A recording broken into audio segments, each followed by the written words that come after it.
Sun Prairie police say a 5-year-old has died of his injuries allegedly sustained from child abuse. We'll have the latest on the investigation. Police originally investigating child abuse now say they're handling a murder case. Good evening, everyone. I'm Michelle Lee. The medical examiner's office releasing the name of that 5-year-old late today. News 3's Jessica Arp has the latest on the investigation for us tonight, Jess. Well, the medical examiner's office says 5-year-old Brayden Turnbill has died. The manner of death only described as homicide, but police are still not saying if they know who killed him. We are investigating this as a homicide. Police continue to sit outside a home on Barrington Drive in Sun Prairie as the investigation of child abuse and the now death of 5-year-old Brayden Turnbill goes forward. At this point, can you tell us if there is anyone in custody, if there is a suspect in custody in this case? Right.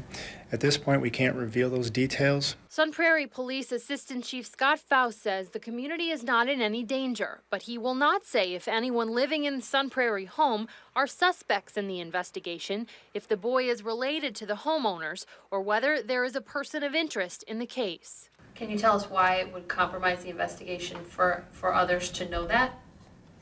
What I can say is that when we're doing an investigation of this magnitude, it's incumbent upon us to be very thorough and to be meticulous. And part of that is controlling some of the details of the event and of the investigation so that our investigative steps can be effective in the future.